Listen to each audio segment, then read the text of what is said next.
So Peter, we've known each other now for what, 15, 10? No, it's 15. 15 years, Yeah. 15 years. And so in the 10 people that I've got lined up to come on this podcast, I think this is either going to be the easiest or the hardest of all of the interviews that I'm going to do. And that's because we know each other so well. But I think that you've got an unbelievable amount, which A, you've contributed to the industry, and B, the contribution that you're still making through your role at Creative Director at Leaders Inc.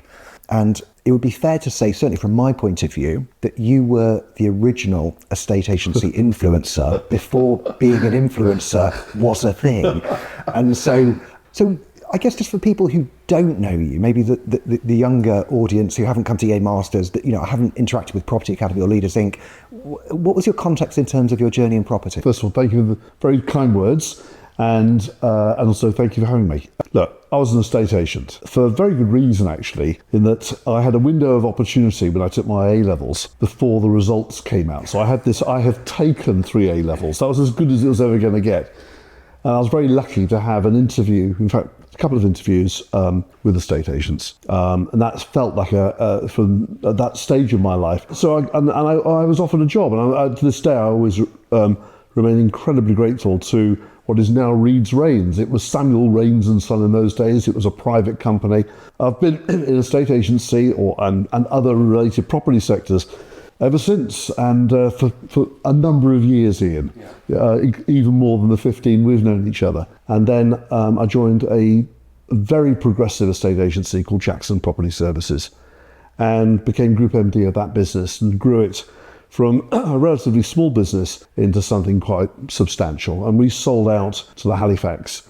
And that was a fantastic period. The 80s, it was absolutely, to be an estate agent in that era was... Massive car phone, that sort of thing. Yeah, it's funny, the car phone was a big deal, actually. And I was an early adopter of the technology, even though it never bloody worked. It still doesn't, actually. But it was that period, big power suits, mobile phones, long lunches, but bloody hell, we worked hard as well. And we were the first estate agency to change things. So we went from, first of all, we called ourselves Property Services. Nobody else had done that before. To try to differentiate us from normal, if you like, estate agents at that time. We went 9 to 7 days a week, opening hours. And then when we went into central London, we went 9 till 9, 7 days a week.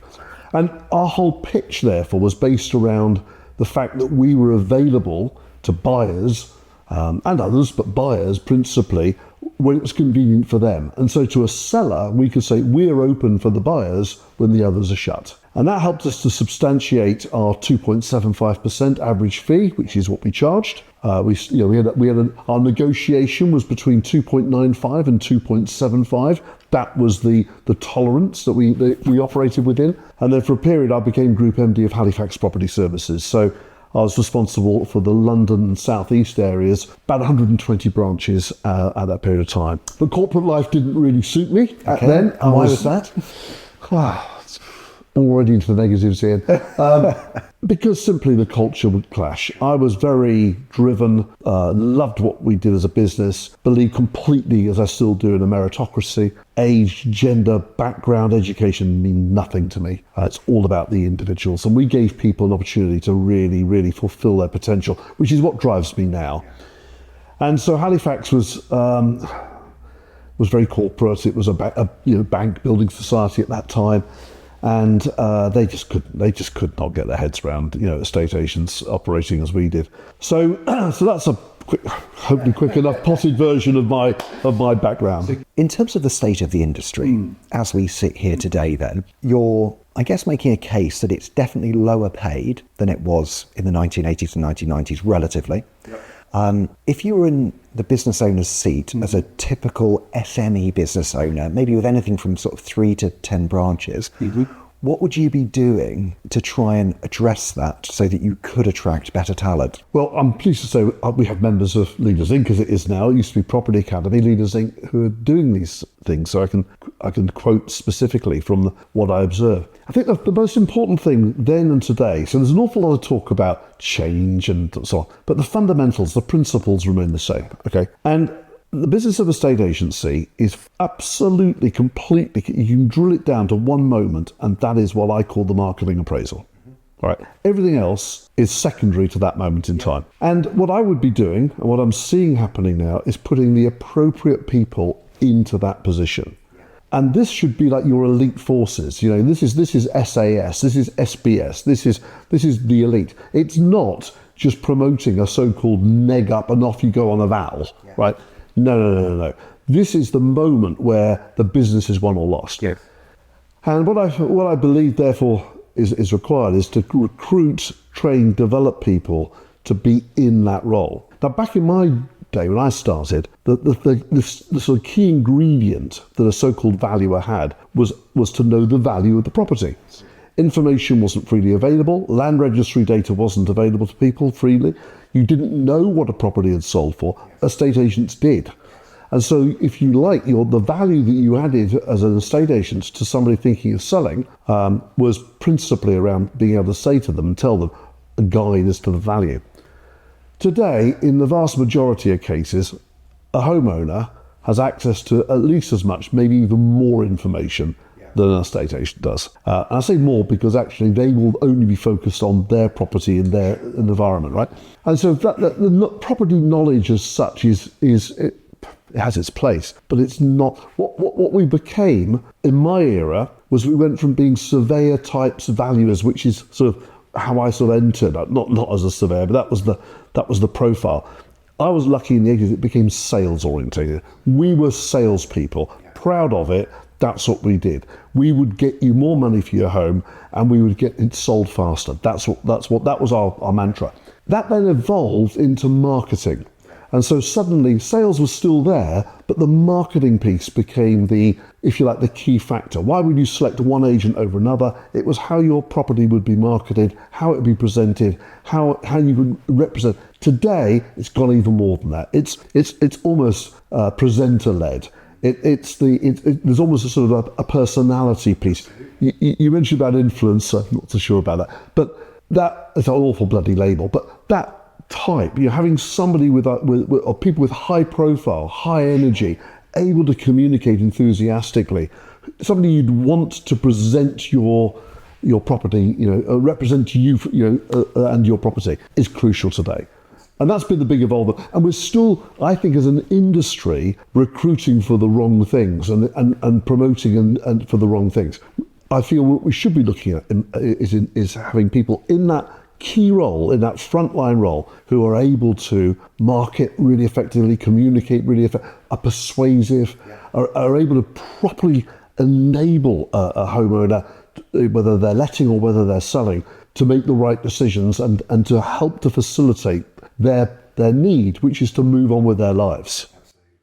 So there's a couple of points I want to drill into there. So I work with a guy called Tom George. He works for Mansell McTaggart's on the South Coast, and he is an unbelievable presenter.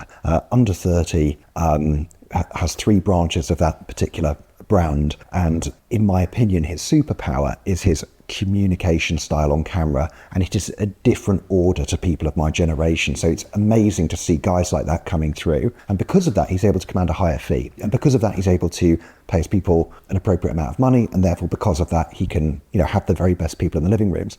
So to come back to that sort of point, which is, if you're a business owner and we can't afford to pay people maybe the same pound for pound amount of money, is the solution that you're suggesting that we put almost not all of our eggs, but more of our eggs into that basket of the super high quality lister and invest in those people more from a financial point of view? Is that what you're suggesting? Well, yes, and they will be self-funding because they will be able to charge appropriate fees. Sure. And if I go back to the 2.75%, we have people doing 1% less, 500 quid all in, all the rest of it. That's been around forever. The trouble is, it's become increasingly difficult to differentiate one estate agent from another, because it's become sort of almost homogenized insofar as they all look the same, sound the same, got the same backgrounds, got the same everything, education everything. It's just the same. You put 10 estate agents in a room and the consumer will say, the homeowner will say, really hard to differentiate, right? So as a consequence, fee becomes the battleground. But there are plenty of firms out there today getting 2% or thereabouts, 1.8 to 2.2 and more, right? That's double the average. Now, if you're getting double the average fee, right, you are potentially able to pay twice as much to the people that get it. And on top of that, it's not only about the fee, it's about making sure that you get those terms of business right, looking at things like upfront fees, which of course you've been a pioneer of. Fantastic initiative to enable people to actually manage their cash flows better, to be able to not upsell, to facilitate the services. All this nonsense that came around that, we shouldn't be selling mortgages, we shouldn't be selling conveyancing, we shouldn't be. Absolutely, you should. Because a lot of people want these things, and in the same way that if you buy a car today, you'll be offered finance options. It's helpful if it's done appropriately. It's got to be appropriate. If it's done appropriately, it's helpful. So, and of course, there are earning opportunities around that. So, what we've got in very simplistic terms, and the risk of causing upset to a few people watching this, what we've got, I'm afraid, is underpaid people who have not been properly trained or developed, who believe that really the only thing that they can compete on is price, where actually the listing is the key metric, and as a consequence, it's almost listed at any price to get it. I'm exaggerating, but to make a point, okay? And so the overall consequence of this is that the agency earns less and therefore pays less. So we've carried out surveys for 15 plus years of consumers every year about, we call it the Home Moving Trend Survey. So this isn't just my personal view. This is the data that we collect that shows us fees have just been eroded and eroded and eroded and eroded. At the same time, in real terms, so has the income at every level. Frontline, negotiator, valuer, whatever you want to call these people, manager level, owner level. Pro rata, you asked me at the start, going into the industry, is it different today? Yes, it is. It's half the price. Absolutely. Or worse. And one of the measures that I think is really important for estate agency business owners to look at is revenue per listing. Mm-hmm. Yeah. Yep. So all the money I bring in divided by the number of listings I bring onto the market. And the quest, there are many ways to achieve this. So it's not just a one size fits all, but the quest to increase revenue per listing is the only path, in my opinion, towards being able to drive how much you pay people. You have to make more from every transaction, every piece of work that you do. And whether it's additional services, financial services, conveyancing, whether it's transforming your cash flow using upfront fees. And one of the agents who's a member of yours, Duncan Yeardley and Sears, these guys are doing upfront fees when the customer's paying everything upfront at 1.5%, when they're paying everything upfront 2% on no sale, no fee. I mean, these are proper fees. There was one guy, a guy called Tom, who secured £40,000 of upfront fees in 1 month. And those are the numbers which then enable you to unlock that next step of the journey. I'm going to come back to business models, if that's okay, because I think there's an interesting debate to be had there, and it's certainly a big topic within the industry. But just returning back to yourself. Let's talk about me. Yes, we'll talk about you. Your least favourite topic. If you were to say that you had any superpowers, as in the things the qualities which have followed you around, and I certainly believe that superpowers often have upsides and downsides. Certainly when I reflect back on myself in terms of the things which I'm really good at. What would you say your superpower is, and what would you say the sort of upsides and downsides of that are? So there's a very ancient way of categorizing people called the Enneagram. Its origins have been traced back to about 2000 BC, so it's properly old. Okay, and at a superficial level, if somebody Googles it, you're just going to think, it's another personality sort of, whatever. It's actually a lot more than that. And there's basically 9 numbers to make it simple, and everybody will fit into one of those. And each of them has what we would call top form behaviours, so-so behaviours, and downward spiral. Okay. So that your question, are they linked? Yes, they are, because within any one of the profiles of the different types or fixations, as they're often called, you'll get these 3, and they come as a package. And so the idea of the Enneagram is to actually go round it in a sequence to gain wisdom from the top form behaviours of the other fixations, so that the ideal being that you learn all the stuff. Okay, but starting with my one, where I start from, in top form behaviour, right, my number's an 8. In top form behaviour, leader, driver, make things happen, incredibly focused, driven, and those things. In downward spiral, absolute nightmare. A bully, a completely self-centered and inconsiderate, and so on. So, those are things, and I'm aware of that. I've been aware of these things for quite some time. And, people, I think we probably all Marmite Ian to some degree or other. I know I definitely am. So those who I've worked with who would be positive about me would say, yeah, working with Pete was great. We got stuff done and we achieved a lot. There'll be others out there for certain say he's an absolute so-and-so to work for. Never happy, always driving, always wanting more, never content. So that's Peter Knight, what's it all?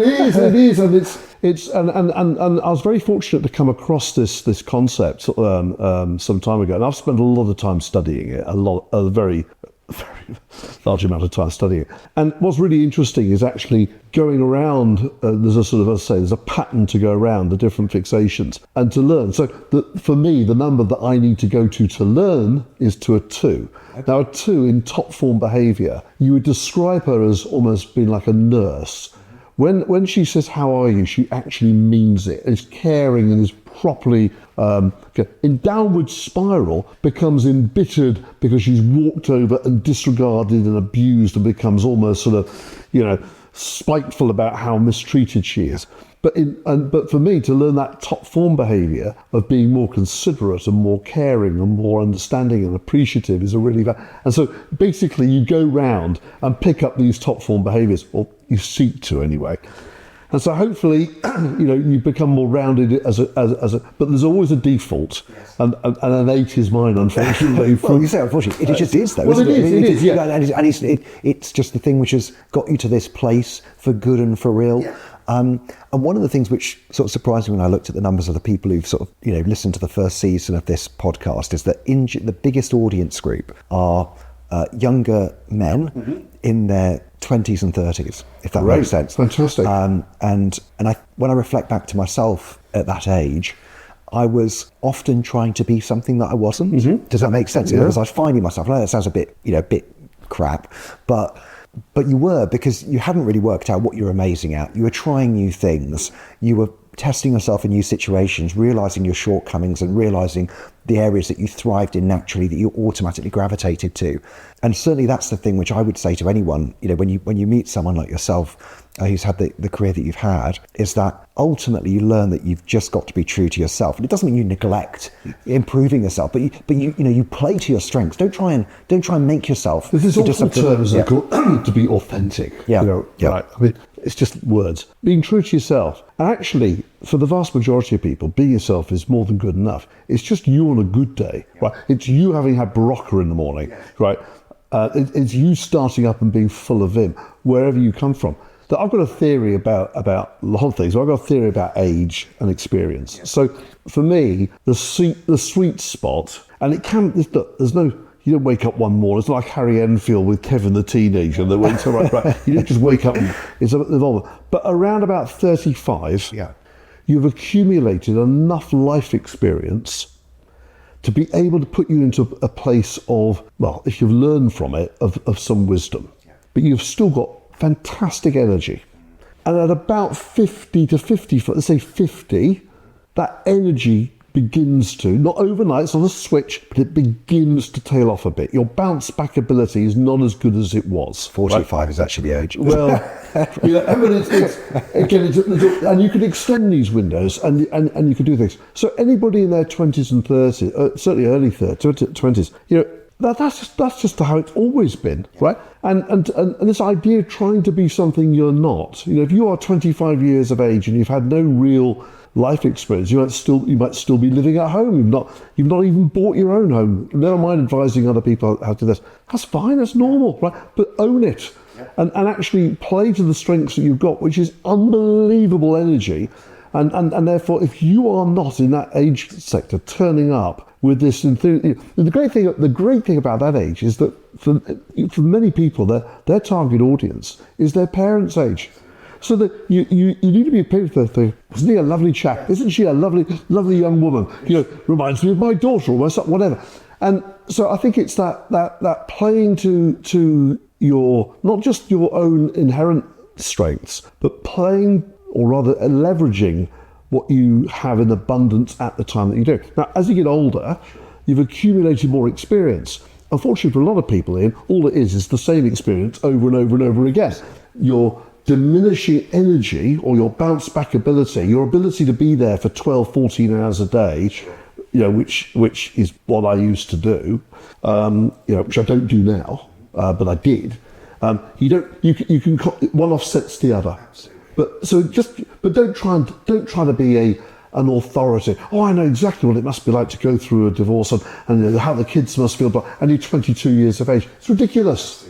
Ridiculous. You can't. Let me talk to you about investments in terms of alternative options for you as opposed to renting out your property. But sorry, you're not qualified to do this, and you look stupid because of it. But you can say, look, what you want representing your property. I love your home. Well, I would love to present this property. You bring your personality into play, I think.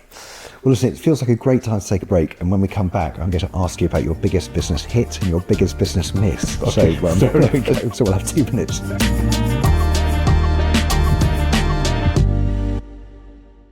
My name's Carl Jard and I'm the MD of Ashton's. My name's Alan Webb and the business is Griffin Residential Group Limited. We've had a number of CRMs over the years. Has given us that confidence that we know we can increase their turnover. We're truly in one place. Greenhouse has been the holy grail.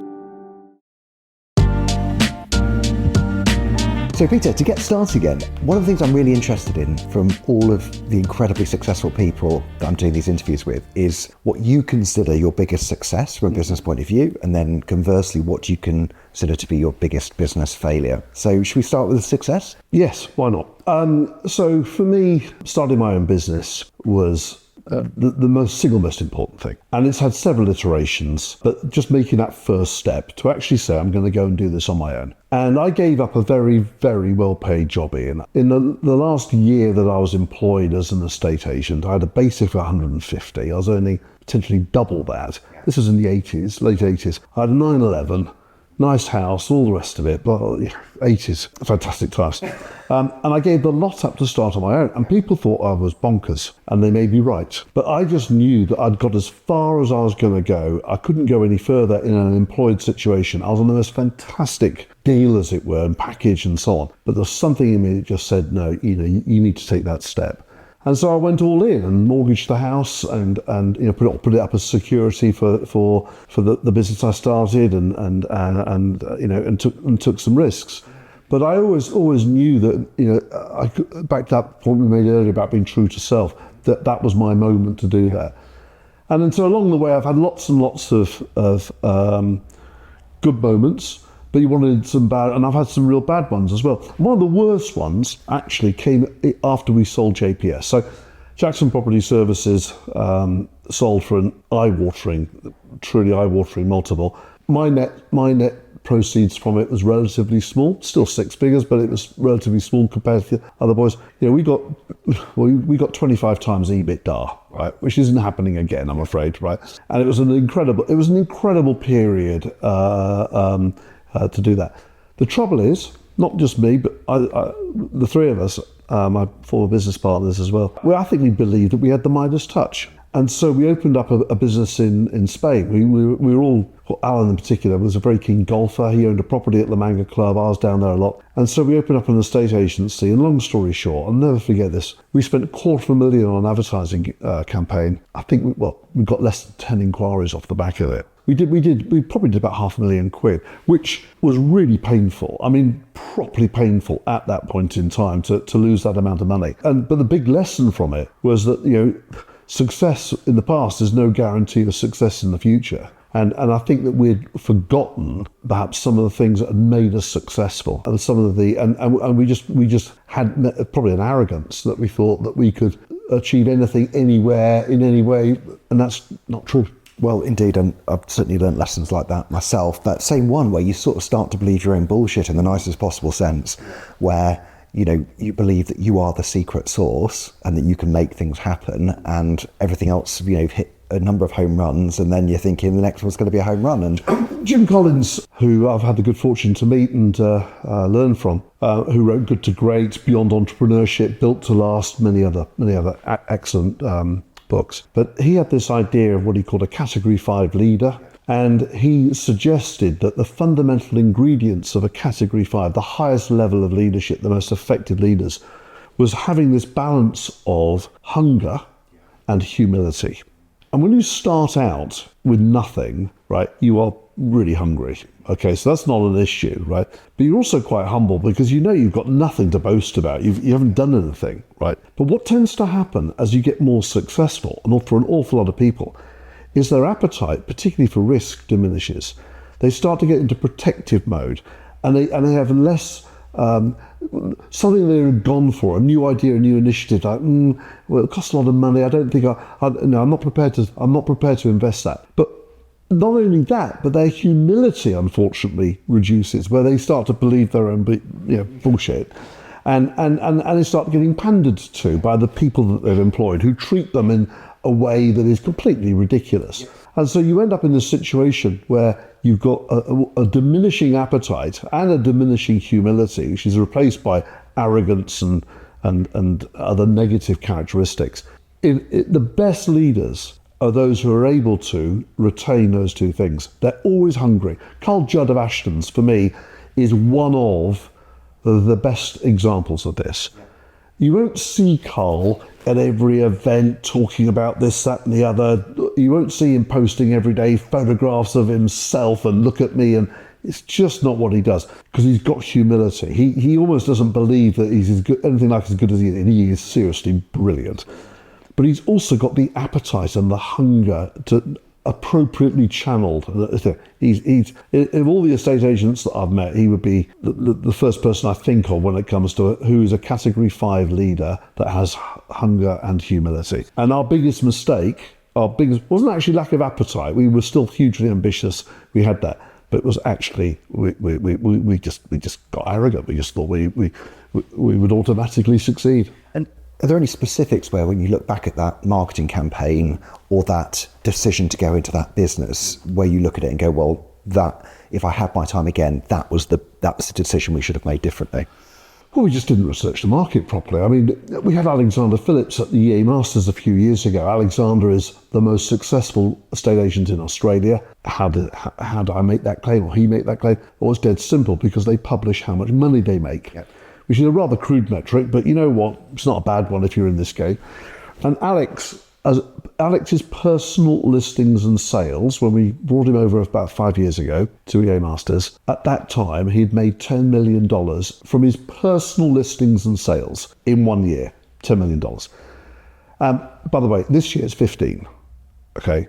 And he's got in with two others, and they, with their team now as an organisation, he was about 10 grand shy of $1 billion in terms of $1 billion in terms of it's an incredible thing. And I interviewed Alex on stage at EA Masters and said to him, right, what does it take to become a $10 million agent?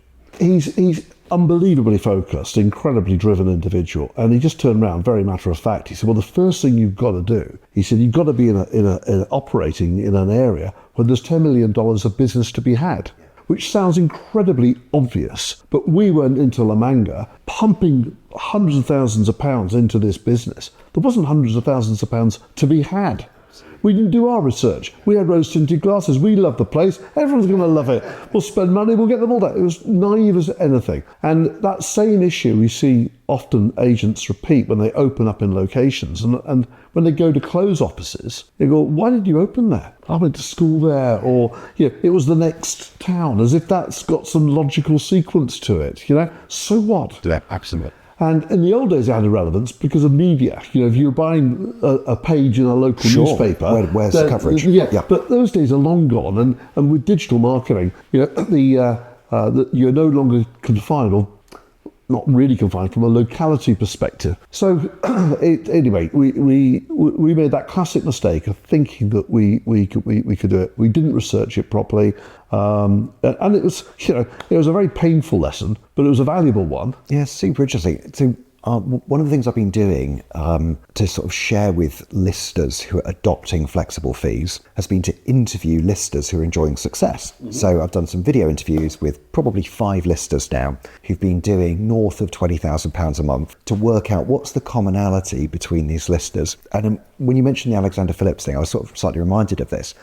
Because when you think of the $10 million agent, you think of this guy who must have the most unbelievable charisma in the world, mm-hmm. who's got this incredible personality and can go out there and charm the socks off anyone. And actually, one of the things I discovered, certainly when I interviewed these top performing listers, was that actually what they were is incredibly disciplined mm-hmm. around process. Mm-hmm. And whilst all of them did it slightly differently, whenever you said, just talk me through what you do before on evaluation, after evaluation, how do you market yourself?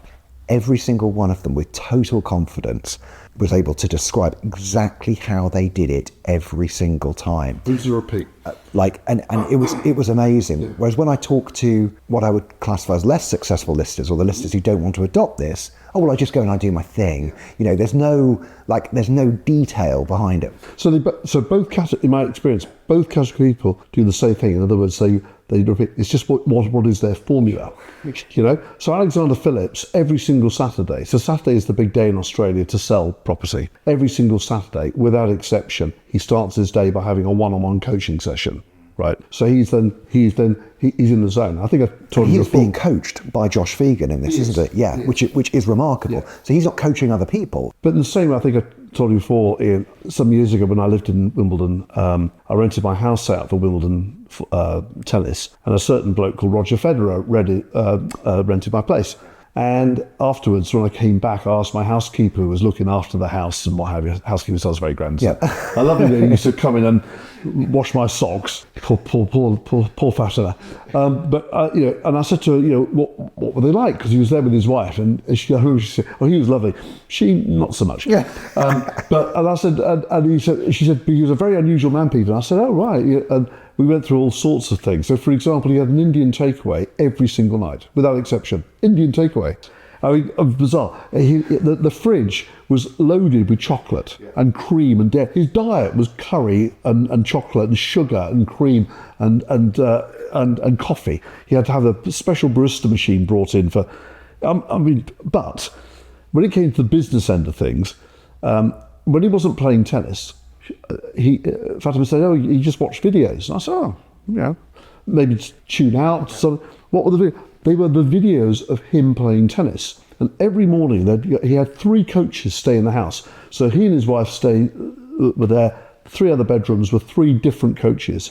And every day they would film every single practice session. Then they would come back and critique the practice session. And it's those, I know we've said this before, it's a cliche, but it was that applied purpose. Now the difference is, back to estate agents, what you describe in those top folk is that's to whatever degree, that's what they're doing. The others also have a process. Their process is, I'll rock up and I'll do my stuff, And I'm afraid doing your stuff doesn't cut it. It doesn't cut it for Roger, right? The greatest tennis player of all time, in my opinion, and without question, one of the top 3 of all time. And and he won that year, by the way. And so. To do with your house, do you think? Clearly, yeah. I tried to get a blue plaque outside, but I got knocked back on it. But I just thought added a bit of extra value to it. But the point being that there was the greatest tennis player of all time at his absolute peak of winning Wimbledon tournaments and other majors. And what was he doing? He was investing in being coached and trained every single day. And the vast majority of estate agents, and I think this is probably true of a lot of other industries, by the way, but we're talking about estate agents today, the vast majority of estate agents have probably stopped their learning, their development, their training 10, 15, however many years ago.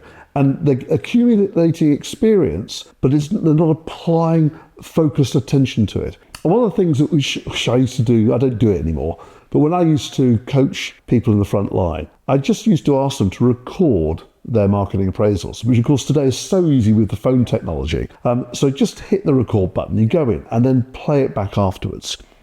And if everybody was to do that, I'll give you 10 to 1 odds. I'll give anybody 10 to 1 odds that what they'll find is that they actually do say the same things. And they don't think they do. They think they craft it for each individual that's there. They don't, right? It's the same patterns of language. It's the same structures. It's the same. And the question then is, well, is it best? And you look at, sport is such a. If we move away from sport, one of my former PAs, Jo Weeks, wonderful woman. She left me not because of my awkwardness and completely driven behaviours. Well, that might have been a factor. But no, she left working for me because she became a professional opera singer. She was an amateur. She became professional, and she actually sang at Covent Garden Royal Opera House. She sang at the Sydney Opera House. She sung for.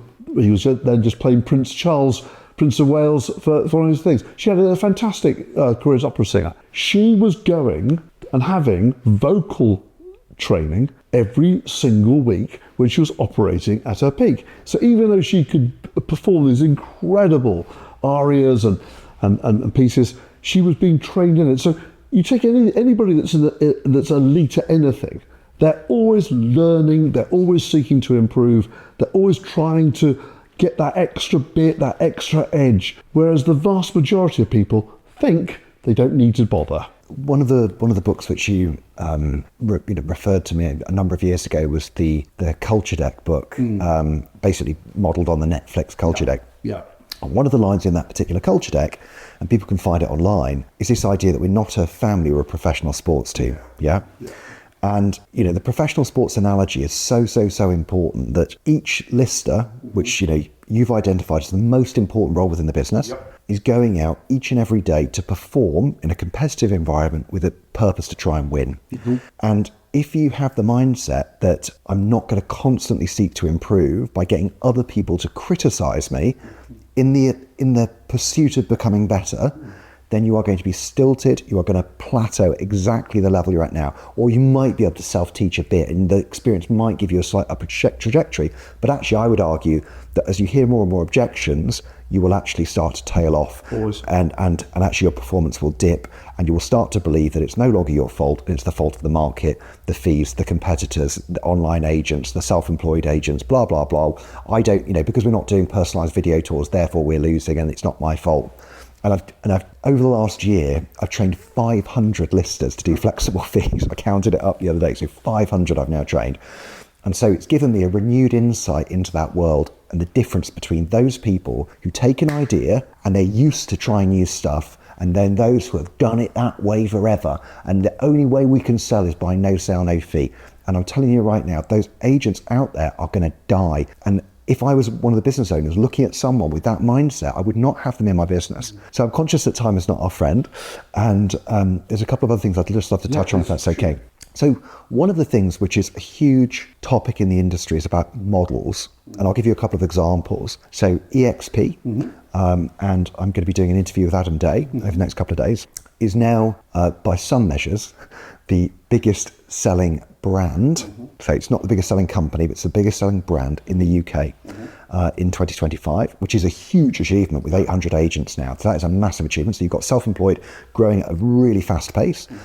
You've also got things like open rent, which is a value proposition. So not the same as EXP, but a value proposition in the lettings context, which now has a market share of over 17%. So we've got new entrants and new ways of doing things, and then traditional ways of doing things.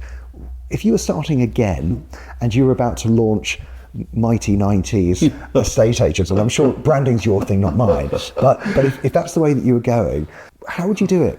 It's not the model, right? It's the application of the model. You can have a so-called traditional model, or a so-called, they're not self-employed, a so-called self-employed model, a franchise model, a license model, whatever, all these labels, right? It's ultimately how well do you apply the elements that will make the model successful. And I do think there are certain marketplaces which lend themselves more to one or another model. So if I was going to go back into a estate agency, which model would I deploy? It would start with, back to Alexander Phillips's point of view, identifying locations where you can extract maximum value from there. I do believe, though, that ultimately human beings require incentive, and not for everybody, but for a lot of people, financial reward is the incentive that they seek. And of course, there are many other factors, and it's not just about financial reward. Recognition is massively important.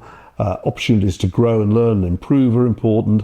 There's loads of other factors, but you've got to have the basics there. And to attract the sort of people you want to attract, if you think about who you're competing with today, in terms of whether it be people selling any products, mobile phones, insurances, whatever the product might be, mortgages, financial services, you're fishing in a pond for talent, and you've got to have, therefore, something which enables those really. This is frontline, by the way. There's a lot of other roles, but for frontline, without whom there is no business. Yeah. Now, so you lilting towards self-employment? Then, no, I'm not. I don't subscribe. I don't think anybody in any of those brands is actually really self-employed. I mean, self-employed is where you actually start your own business up. Yeah, I mean, I think there's a continuum, isn't there, where you've got like Mighty 90s here, followed then by a franchise model, something like a Hunter's franchise or a YouMove franchise in the property franchise group. Then you've got something like EXP, and then there's a couple of bits in between before you then get to full employment. And it's a continuum, isn't it? It is, and I'm not but in any way, shape, or form taking away what Adam and the team have achieved, because it is in terms of market share, and so. It is impressive. My point is, anybody that describes themselves as self-employed in that environment, I don't think they are. Right, not as I would define them as self-employed. They've taken a business model. They've got no ability to influence the brand, for example. It's your ability if you're self-employed, truly self-employed, you can own all aspects of your business, right? From the CRM to the marketing to the brand, to the whole operating system. Right. So and you're restricted as you would be with a franchise. But I'm not saying it's not right. I think a franchise type model of some description would be at my starting point. So using your continuum, would I move in one direction or another would depend on a number of factors, locality and so on. But ultimately, it's about creating the environment within which people can fulfill their potential. And I've always felt as a business owner, as a leader of a business, I've always felt that my number one responsibility is to create the environment for people to perform and succeed and to achieve all of their ambitions. And if I can't do that, if I don't provide that environment, I've failed, right? But if I create the right environment for people to come in and do exceptional things and earn brilliantly as a consequence of those exceptional things, then I've done my job. And so the model is less important than its application. And I'm sure Adam will say, maybe he's not able to, but I'm sure others would say, whether it's EXP or any of the others, YouMove you mentioned, or they're going to have a best performer and they're going to have a poor performer. That's no different within Preston Baker when you and James were owning the business, running it. You have a top performer and you have a bottom performer. It's true within all of the things. The question is, how able are those top performers to continue to perform and for them to improve further, right? As opposed to what often happens is we're trying to get the average up. Actually, I'd rather get rid of that bottom 10, 20% who I might lose someone along the way who could have been brilliant, but better that so that I can invest time and energy and effort in helping the top people to perform even better. There's no doubt that if you invest your time in the top 20%, it's easier to get them to sell one extra house or get one extra listing than it is to take someone who's in the bottom 20% and try and make them better. Exactly that. And if someone is in the bottom 20%, they're probably in the wrong job and they could fulfill their potential elsewhere and have a fantastic career doing something completely different, or in a different company, for example, with a different culture and a different business model. So there's no doubt about that. Okay, last question then. So if you were going to give one piece of advice to an SME business owner of an estate agency, letting agency, your core audience that you spent many years supporting, one thing that they should do in 2026 to help, improve their business? I'd rather answer that question with a greater timeline than just 2026. Yeah, go for it. Yeah. It's being able to answer the most important question that a homeowner has, whether they're a landlord or a seller, which is, why should I use you? Even if they don't articulate it in that way, that's what they're thinking. When they're assessing the different agents, they're thinking, why should I use him or her as opposed to others that I've met? And it's the ability to therefore equip people to be able to communicate that in every respect. So in terms of how they present themselves, how they present the business, it could be the initial contact, the first touch, as we call it, in terms of that first interaction. It's that follow-up process that you go through. It's all the different moments that all add up into one thing. And so from a leadership perspective, it's developing a position of never being satisfied, I'm afraid. Be more Peter. Well, that's my default, because that's what I believe to be the case. And look, Jo, who I know you're interviewing as well, my wife, former CEO of Moneypenny, and she has taught me so many different things. And one of the things that she introduced to me was this concept of leadership being involved at the macro and at the micro, but to get out of the way in the middle.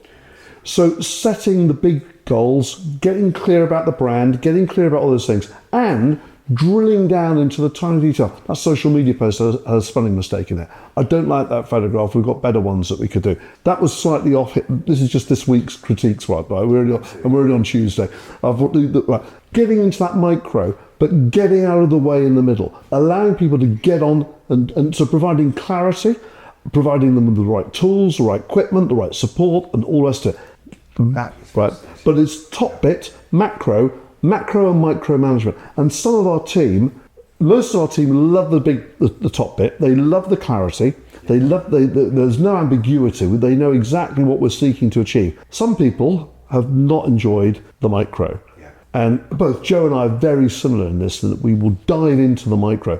But if we have to get involved in the middle, then we've failed. We've not done our jobs properly. It's really, really interesting. So totally independently, I've been having this reflection. So if you look at the Best Estate Agents Guide, in general, and again, you can correct me if this has changed, that the smaller the business, the better the business. In terms of its performance metrics? Yes. Okay. So question, why is that? And I've got a couple of clients who I'm now spending a day a month with, and I go and work in with them in their leadership team. 2 of them are single branch businesses, one of them is a bigger business. And the big bit which I've noticed about the single branch guys is exactly that.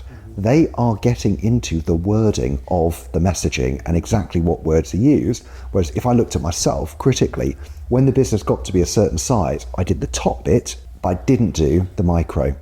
And the big difference between the really big businesses and the ones where they're single site but maybe 20 or 30 staff is that those business owners are still in the detail of what the comms looks like. Now, that can have a negative thing, because it could be that those people are not equipped to do the detail. And if they end up doing it all, people will say, well, why should I bother, and so on and so forth. So one of the best advertising campaigns that my agency ever created was for a firm called David Wilson Homes that was such...